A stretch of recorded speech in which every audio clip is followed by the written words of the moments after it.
ചങ്ങനാശ്ശേരിയിലെ പ്രസിദ്ധമായ മഹാവിഷ്ണു ക്ഷേത്രമാണ് തൃക്കുടത്താനം മഹാക്ഷേത്രം. നമുക്ക് അകത്ത് പോയി ദൈവനെ ഒന്ന് കണ്ട് തൊഴുതിട്ട് വരാം. ധനുമാസത്തിലെ വെളുത്തപക്ഷ ഏകാദശിയാണ് വൈകുണ്ഠ ഏകാദശി. കൃഷ്ണൻ സഹപാഠിയായിരുന്ന കുചേലനെ കുബേരനാക്കിയ ദിനമാണ് സ്വർഗവാതിൽ ഏകാദശി എന്നാണ് ഐതിഹ്യം. പുരാണ കഥകൾ അനുസരിച്ച് ഏകാദശി ഒരു ദേവിയാണ്. ഈ ദേവി വിഷ്ണുവിൽ നിന്ന് ഉത്ഭവിച്ചതാണ്. ബ്രഹ്മദേവൻ സൃഷ്ടിച്ച അസുരനായ താരഞ്ചകൻ്റെ മകൻ മുരനെ ദേവന്മാരുടെ രക്ഷയ്ക്കായി ദേവി മുരനെ നേരിടുകയും വധിക്കുകയും ചെയ്തു. ആ സന്തോഷത്തിൽ വിഷ്ണുദേവൻ ദേവിയോട് എന്ത് വരം വേണമെന്ന് ചോദിച്ചപ്പോൾ സ്വന്തം പേരിൽ ഒരു വ്രതമുണ്ടാവണമെന്ന് ആവശ്യപ്പെട്ടു. അങ്ങനെയാണ് ഏകാദശി വ്രതമുണ്ടായത്. ഈ ദിവസം വിഷ്ണു ക്ഷേത്രം ദർശിക്കുന്നതും ഏകാദശി വ്രതം എടുക്കുന്നതും സ്വർഗവാതിൽ ഏകാദശി വ്രതം എടുക്കുന്നതും ഏറ്റവും പുണ്യമുള്ള കാര്യമാണ്. അതുകൊണ്ടാണ് ഞാനിന്ന് വിഷ്ണു ക്ഷേത്രത്തിൽ, ചങ്ങനാശ്ശേരിയിലെ പ്രസിദ്ധമായ വിഷ്ണു ക്ഷേത്രത്തിലേക്ക് ദർശനത്തിനെത്തിയത്. ഇനി ഈ ക്ഷേത്രത്തിനെക്കുറിച്ചുള്ള അറിവുകൾ പറയാം. തൃക്കുടത്താനം മഹാക്ഷേത്രം എന്ന് പറഞ്ഞാൽ ഭാരതത്തിലെ 108 വൈഷ്ണവ ക്ഷേത്രങ്ങളിൽ ഒന്നാണ്. പഞ്ചപാണ്ഡവരിൽ ഇളയ സഹോദരനായ സഹദേവനാൽ പൂജിക്കപ്പെട്ട വിഗ്രഹമാണെന്നാണ് ഐതിഹ്യം. കൊല്ലവർഷം 126 മുതൽ 184 വരെയുള്ള കാലയളവിൽ കേരളം ഭരിച്ച ഭാസ്കരരവിവർമ്മൻ്റെ കാലത്താണ് സ്ഥാപിച്ചതെന്നും ചരിത്ര അഭിപ്രായമുണ്ട്. ഈ ക്ഷേത്രങ്ങളിലെ ശിലാരേഖകളും മതിലുകളും പൂജാവിധികളും ഉത്സവ ചടങ്ങുകളും മറ്റൊരു ക്ഷേത്രത്തിനുമില്ലാത്ത സവിശേഷതകളോട് കൂടിയതാണ്. ഇവിടുത്തെ ദർശനം കിഴക്കോട്ട് മഹാവിഷ്ണു, പടിഞ്ഞാറോട്ട് നരസിംഹമൂർത്തിയുമാണ്. മഹാവിഷ്ണു പ്രതിഷ്ഠയ്ക്ക് അത്ഭുതനാരായണൻ എന്നും അമൃതനാരായണൻ എന്നും പറയാറുണ്ട്. വിഷ്ണുവാണ് പ്രധാന ദേവനെങ്കിലും അതേ ശ്രീകോവിലിൽ നരസിംഹമൂർത്തി പടിഞ്ഞാറോട്ടും ഏകനയനം കൊണ്ട് കാണാവുന്ന വിധത്തിൽ ദക്ഷിണാമൂർത്തിയും ഗണപതിയും തെക്കോട്ട് ദർശനമായി പ്രതിഷ്ഠിക്കപ്പെട്ടിരിക്കുന്നു. കിഴക്കേ നടയിലെ പ്രധാന വിഗ്രഹത്തിൻ്റെ പീഠത്തിൽ 2 അർച്ചനാബിംബങ്ങൾ കൂടെയുണ്ട്. ഒന്ന് ദൃഢാലിംഗനബദ്ധരായിരിക്കുന്ന ലക്ഷ്മീനാരായണ വിഗ്രഹവും മറ്റേത് ചതുർബാഹുവായ ഒരു വിഷ്ണു വിഗ്രഹവുമാണ്. ഈ വിഗ്രഹമാണ്, അതായത് ചതുർബാഹു വിഗ്രഹം, ശ്രീഭൂതബലിക്ക് പുറത്തേക്ക് എഴുന്നള്ളിക്കുവാൻ എടുക്കുന്നതാണ്. ഇങ്ങനെ വൈവിധ്യമാർന്ന ദേവതാ സങ്കല്പം കൊണ്ട് നിറഞ്ഞതാണ് ഇന്ന് ക്ഷേത്ര സമുച്ചയം. മഹാക്ഷേത്രങ്ങളിലുള്ളതുപോലെ ഇവിടെയും 5 പൂജകളാണുള്ളത്. എന്നാൽ ഉഷപൂജ നിവേദ്യം കൊണ്ട് നിർത്തുന്നു. ഉഷപൂജ കഴിഞ്ഞാൽ എതിർത്ത പൂജ, പന്തീരടി പൂജ, ഉച്ചപൂജ, അത്താഴപൂജ. മറ്റെല്ലാ നടയിലും ദിവസവും നിവേദ്യവുമുണ്ട്. വൈശാഖ മാസത്തിൽ പടിഞ്ഞാറേ നടയിൽ നരസിംഹ ജയന്തിക്ക് വിശേഷാൽ പൂജകളും കിഴക്കേ നടയിൽ ദശാവതാര ചാർത്തും നടത്താറുണ്ട്. വിവിധ തരത്തിലുള്ള ചിത്രങ്ങളും കൊത്തുപണികളും നിറഞ്ഞ ഈ ക്ഷേത്രത്തിൽ അന്യാദൃശ്യമായ പെയിൻറ്റിങ്സ്, മറ്റൊരിടത്തുമില്ലാത്ത അസാധാരണ ചിത്രങ്ങൾ, കൊത്തുപണികൾ, ക്ഷേത്രഭിത്തികളിലുള്ള ചരിത്ര പരമ്പരകളും അത്യാകർഷകമായ ശ്രീകോവിലും മുതൽ ചുറ്റുമുള്ള മതിൽ വരെ കലാവൈഭവത്തിൻ്റെ ദർശനങ്ങളാണ്. കേരളീയ ശൈലിയിൽ നിർമ്മിക്കപ്പെട്ടിട്ടുള്ള ക്ഷേത്രത്തിൻ്റെ ശ്രീകോവിൽ ഭിത്തികൾ ചുവർച്ചിത്രങ്ങൾ കൊണ്ട് അലങ്കൃതമാണ്. കാലത്തിൻ്റെ കരങ്ങൾ മങ്ങലേൽപ്പിച്ചിട്ടുണ്ടെങ്കിലും അവ ഇന്നും പഠനാർഹങ്ങളാണ്. വാസ്തുവിദ്യയോടൊപ്പം തന്നെ വളർച്ച പ്രാപിച്ച ഒരു കലാസമ്പ്രദായമാണ് ചുവർച്ചിത്രരചന. കുമ്മായം തേച്ച ഭിത്തികളാണ് ചിത്രരചനയുടെ പ്രതലം. പച്ചിലച്ചായങ്ങളും പഴച്ചാറുകളും പ്രത്യേകതരം വെട്ടുകൽപ്പൊടികളും കരിയും ഉപയോഗിച്ചാണ് ചിത്രം വരച്ചിരുന്നത്. കുമ്മായവും ചായവും ഇളകിപ്പോകാതിരിക്കാൻ പ്രത്യേകതരം പശകളും ഉപയോഗിച്ചിരുന്നു. തൃക്കുടത്താനം ക്ഷേത്രത്തിലെ ചുവർച്ചിത്രങ്ങൾ 18-ാം നൂറ്റാണ്ടിലേതാണ്. കിഴക്കേ നടയിൽ നിന്നും പ്രദക്ഷിണമായി പോകുമ്പോൾ കാണപ്പെടുന്ന പ്രധാന ചിത്രങ്ങളിൽ ചിലതാണ് ദ്വാരപാലകൻ, ഭദ്രകാളി, വിഷ്ണുമോഹിനി, മഹാവിഷ്ണു, ഗണപതി, പ്രാതൽ, വേട്ടയ്ക്കൊരു മകൻ, അന്നപൂർണേശ്വരി, കിരാതം കഥ, ദക്ഷിണാമൂർത്തി, അർജുനനും ദേവേന്ദ്രനും, ശ്രീരാമ പട്ടാഭിഷേകം, ദുർഗ, അനന്തപത്മനാഭൻ മുതലായവ. ഇവയിൽ വളരെ വിശദമായി തന്നെ വരച്ചിട്ടുള്ളവയാണ് കിരാതം, അർജുനനും ദേവേന്ദ്രനും, ശ്രീരാമ പട്ടാഭിഷേകം എന്നീ ചിത്രങ്ങൾ. ഇവ കൂടാതെ ദേവീദേവന്മാരുടെ ചെറിയ ചിത്രങ്ങളും വരച്ചിട്ടുണ്ട്. നാലമ്പലത്തിന് വെളിയിൽ തെക്കു പടിഞ്ഞാറ് ഭാഗത്തായി ഒരു ശ്രീകോവിലിൽ ശാസ്താവിനെയും ഗണപതിയെയും പ്രതിഷ്ഠിച്ചിരിക്കുന്നു. ശാസ്താനടയുടെ വലതുഭാഗത്ത് തെക്കോട്ട് മാറി ക്ഷേത്രപാലകനുമുണ്ട്.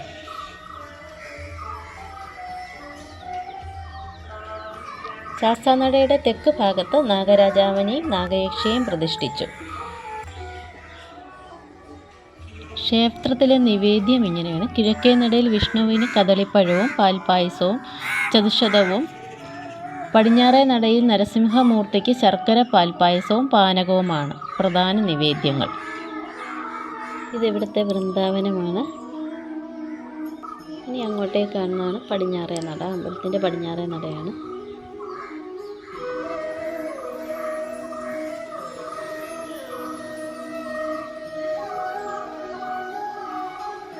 എനിക്ക് ഈ അമ്പലത്തിനെക്കുറിച്ച് വായിച്ചറിഞ്ഞ അറിവുകളും മറ്റുള്ളവരോടൊക്കെ ചോദിച്ച അറിവുകളുമൊക്കെയാണ് ഞാനിവിടെ പറയുന്നത്. എന്തെങ്കിലും തെറ്റുകളുണ്ടെങ്കിൽ ക്ഷമിക്കുക. ഒരുപാട് കഷ്ടപ്പെട്ടാണ് ഞാൻ ഇങ്ങനെ ഒരു വീഡിയോ ശരിക്കും ചെയ്തിരിക്കുന്നത്. അതുകൊണ്ടൊരു ലൈക്ക് ഞാൻ എന്തായാലും ചോദിക്കുന്നു. കാരണം അതുപോലെ ഞാൻ കഷ്ടപ്പെട്ടതാണ്. തെറ്റുകൾ ഉണ്ടാകുമോ എന്നുള്ള പേടിയുമുണ്ട്. കാരണം അമ്പലത്തിനെക്കുറിച്ചുള്ള ഐതിഹ്യം പറയുമ്പോൾ എന്തെങ്കിലും തെറ്റുകൾ വന്നാൽ അത് വലിയൊരു പിഴവാകും. അതുകൊണ്ട് എന്തെങ്കിലും തെറ്റുകളുണ്ടെങ്കിൽ ദയവ് ചെയ്ത് ക്ഷമിക്കുക.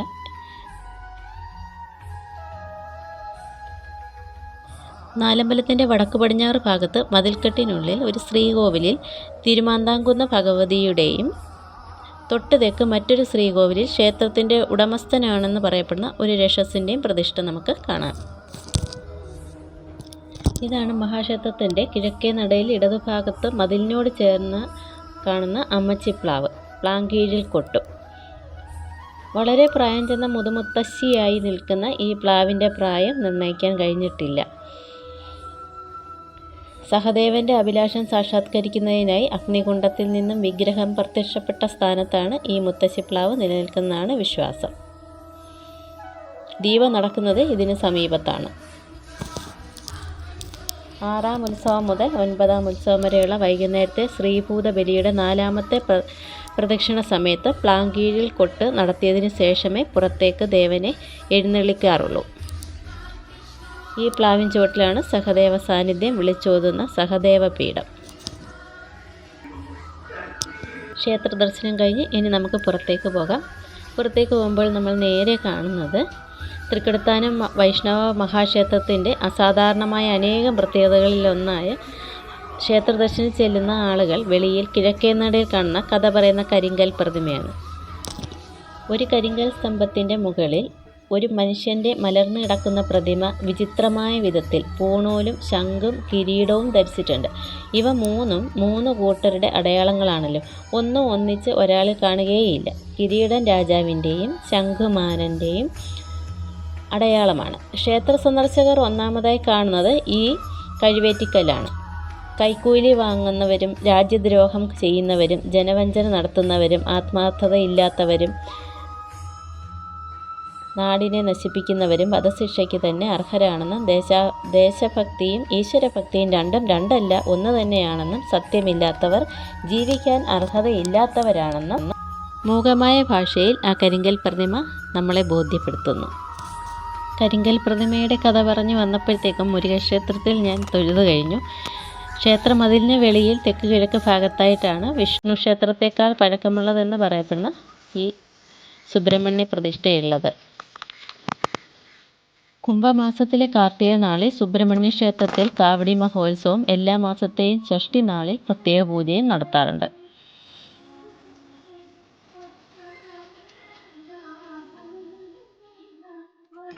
ഇനി നമുക്ക് ഇവിടുത്തെ ഉത്സവ കാഴ്ചകൾ കാണാം.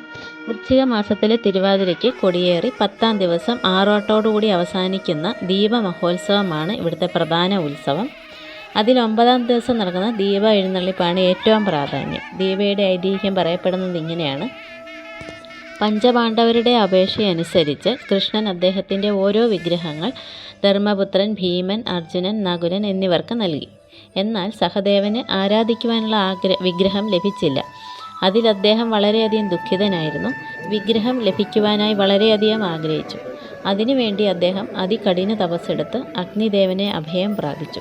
ക്ഷേത്രത്തിൻ്റെ മൂലഭാരവും കഴിഞ്ഞ് 10 ദിവസത്തെ നിഷ്ഠ വെച്ച് പരച്ചിലേറ്റവും കയറ്റി പടിഞ്ഞാറേ നടയിലൂടെ ചെന്ന് മുരിയൻ കുളങ്ങരയിലെത്തി അവിടെ സ്നാനവും കഴിച്ച് സകലവിധ ആഡംബരവും ഉപേക്ഷിച്ച് വനവഴികളിലൂടെ തിരികെ മടങ്ങി. മേച്ചേരി ഇല്ലത്ത് കയറി അവിടുന്ന് ദൃഢപർവ്വത്തോടു കൂടി ക്ഷേത്രത്തിന് അകത്ത് കടന്ന് ഇന്നുള്ള അമ്മച്ചിപ്ലാവിൻ്റെ ചോട്ടിലെത്തി അവിടെ അഗ്നിദേവന് അർച്ചനയ്ക്ക് ചരുവിടങ്ങൾ കൂട്ടി ഉണ്ടാക്കിയ അഗ്നികുണ്ഡത്തിലേക്ക് ജീവത്യാഗം ചെയ്യാനെത്തി. അപ്പോൾ അഗ്നിയിൽ സ്ഫുടം ചെയ്തെടുത്ത സർവ്വഗുണ സമ്പുഷ്ടമായ വിഗ്രഹം അഗ്നികുണ്ഡത്തിൽ നിന്നും അദ്ദേഹത്തിന് ലഭിച്ചു. ആ മാത്രയിൽ അദ്ദേഹം സന്തോഷവാനായി ശ്രീലകത്തേക്ക് കയറി അവിടെ സ്വയം പ്രതിഷ്ഠ നടത്തുകയും ആരാധന നടത്തുകയും ചെയ്തു എന്നാണ് ഐതിഹ്യം.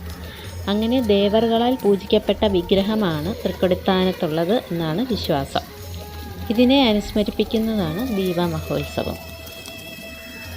ദീപ്ക്ക് വീക്കുചണ്ട തിമില ഇലത്താളം ചേങ്കില ശംഖ് കാഴ്ച ശീവേലി. ആദ്യത്തെ പ്രദക്ഷിണം പരുഷവാദ്യം തിടമ്പിൻ്റെ മുമ്പിൽ നാദസ്വരം ആദ്യത്തെയും രണ്ടാമത്തെയും പ്രദക്ഷിണത്തിന്.